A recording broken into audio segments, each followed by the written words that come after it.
करण्यासाठी आणि त्यांनी खरी परिस्थिती आपल्या तालुक्याचा कोणी अभ्यास केला असेल तर आपले एकमेव नितीनरावजी राऊत साहेब आणि दुसरे आमचे नेते आदरणीय अशोकरावजी चव्हाण साहेब यांच्या माध्यमातून आपण जी विकासाला सुरुवात केली त्यामध्ये केंद्रबिंदू असलेले आदरणीय नितीन राऊत साहेबांना परत एकदा आपण टाळ्याच्या गजरामध्ये सत्कार करावा आणि याच्यानंतर जे राहिलेल्या पिरियडमध्ये जास्त निधी आपल्या तालुक्याला द्यावं ही विनंती खरं म्हणजे आजच्या या सभेच्या माध्यमातून आचारसंहिता असली तरी मला करावं लागल कारण की नितीन राऊत साहेब एक कर्तव्यदक्ष शिकलेला या महाराष्ट्रामध्ये सर्वात हुशार या देशाच्या राजकारणामध्ये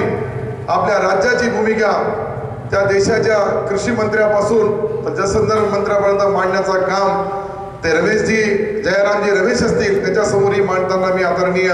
दिल्लीच्या सभेमध्ये दिल्लीच्या मीटिंगमध्ये दिल्लीच्या प्रोग्राममध्ये नितीनराव साहेबाला पाहिलेलं आहे। आपल्या सर्वांचे नेते आपले मार्गदर्शक